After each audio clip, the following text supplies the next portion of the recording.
Hey guys, and welcome back to X2X Round 3. We're playing this guy named Godless, and he mulls to 6. Just gonna double check my recording, and then I'll be back. Alright, sorry about that. Okay, we're going to run out of planes here and ship the turn. Pardon me.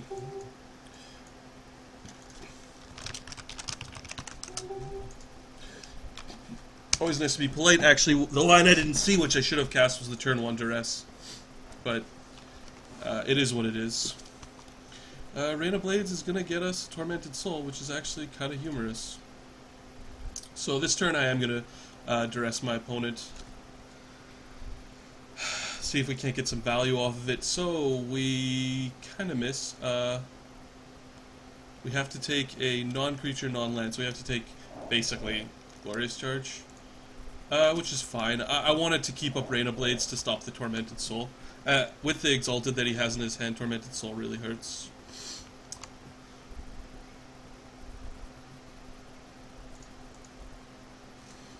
And I have like Knight of Infamy, then Murder, and then Crusader of Odric attacking for 3 every turn seems pretty good.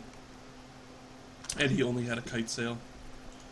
If I can get like a creature like that off Rain of Blades, that makes me happy. Very much so. Getting a text message.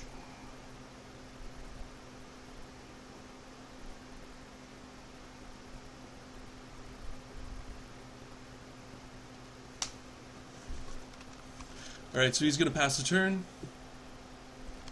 And I'll play a land and attack him. Knight of Infamy can't really die to anything this turn. So it's just 3 damage.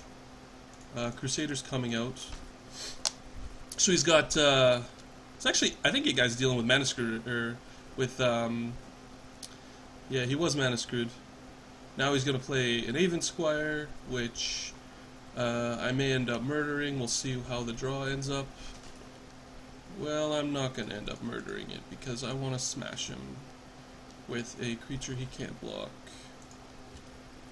I think that that's okay. I'm just going to always yield to the Exalted effects. I think that that's okay, because obviously, like, he cracked me for 3 or 4 here, which is fine, right? He cracks me for 3, but he did waste his turn equipping, and you know, he's eating a lot of dirt off the Knight of Infamy. Okay, we're just gonna go like this.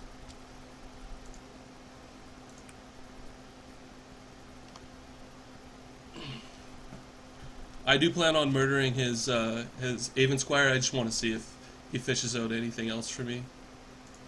So yeah, I'm not too worried about a Silvercoat Lion at this point.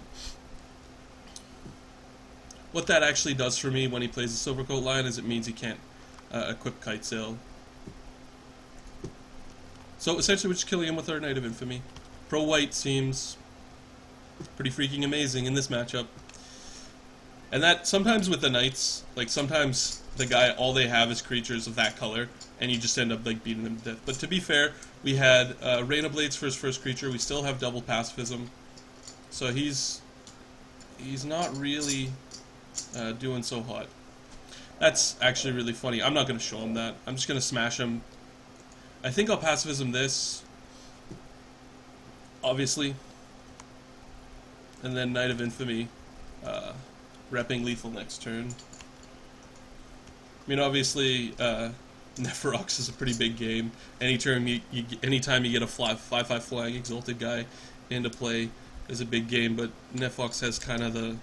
I'll hover over him so you guys can read actually what he does in case you don't know, because what he does is actually just ridiculous. So yeah, we got kind of filthy. So again, we're going to do some, because I for some reason decided not to run Angelic Benediction, I'm going to get Angelic Benediction in there.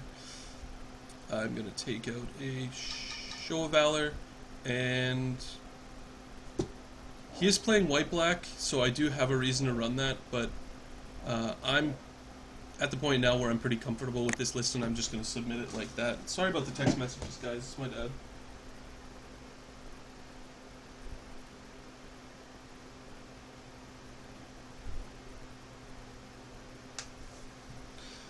Just talking about things you talk to your dad about, also known as money.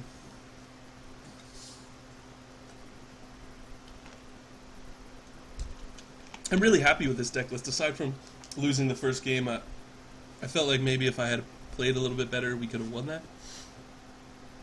So he's probably going to take the play. He is.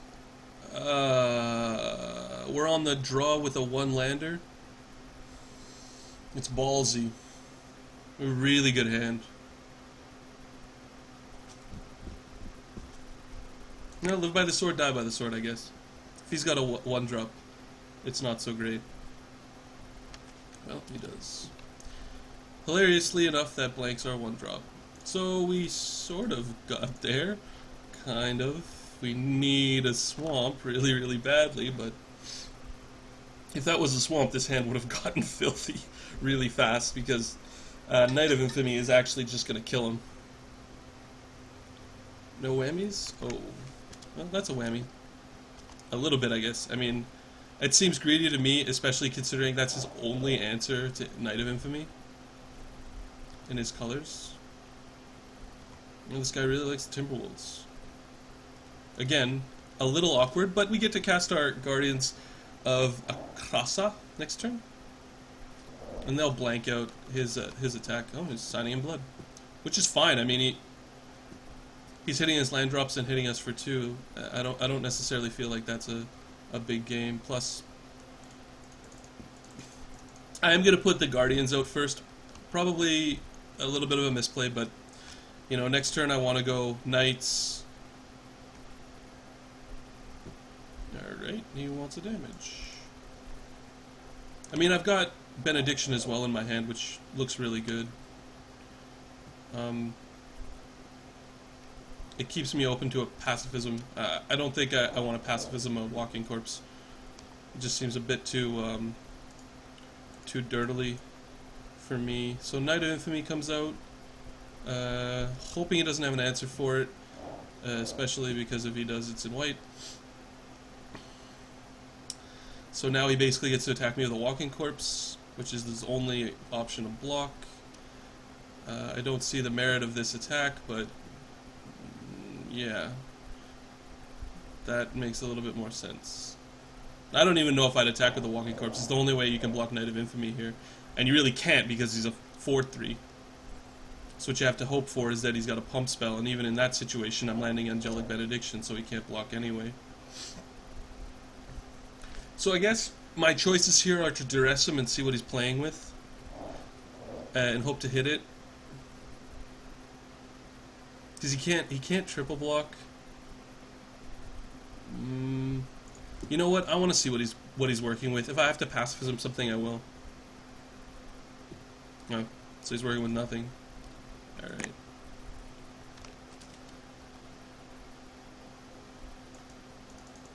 And actually, that told us something, that he's got a War Priest of Thune in hand, which means if we had played our Angelic Benediction, he would have War Priested us, and it wouldn't have looked very good for us. I mean, he does get to crack us back for 1, which I guess is something. I don't particularly know. I mean, unless he drew something crazy, he's got 2 lands plus a War Priest in his hand, which essentially means Pacifism and Angelic Benediction are a little bit more risky. All right, well, we'll take 2. I mean, I guess I could bait out the... Or I could just kill this creature with Show of Valor. Yeah, I'm fine with that. I mean, I'm probably going to put out a...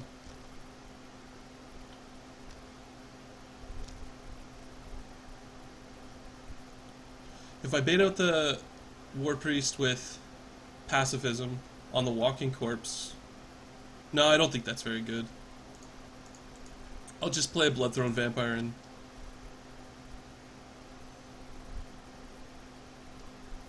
kill his Walking Corpse with a much less important card. So now he's got one card in hand, and he's got 2 lands, which means he's got 2 cards we don't know about, but he does still have the War Priest in there. Something to think about for fighting the pacifism. My guess is he'll just battle.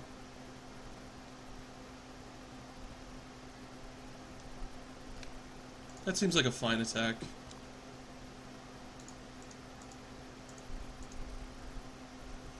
I'm just gonna take one of his mastiffs. Like at that point, I'm fine with how that looks.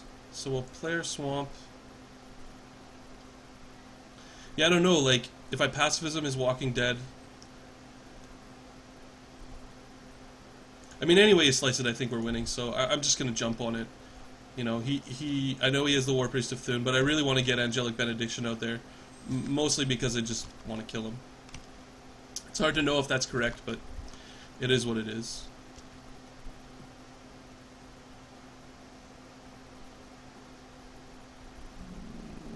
Tapping a black mana.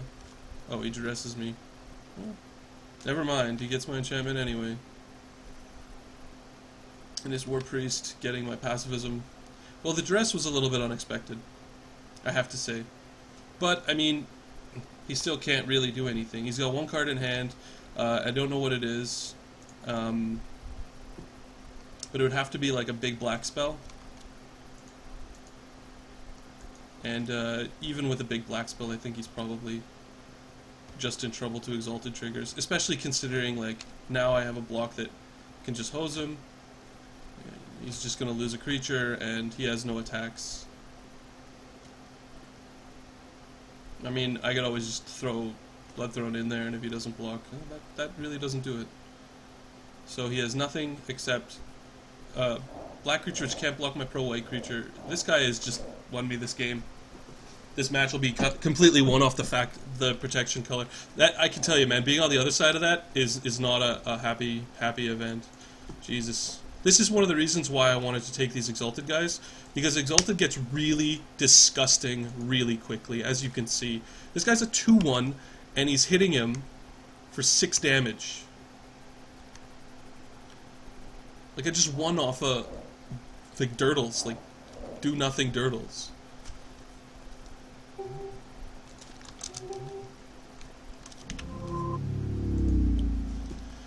Anyway, so that's 2 rounds in the bag for us. We went 2-1, which is a great score. Thoughts about the draft itself? Would have been nice to play a little bit better in the first round, but, you know, sometimes you get the bar, sometimes the bar gets you. Thanks for watching, guys. Feel free to leave me some feedback. Remember, keep everything positive. I hope you enjoyed it.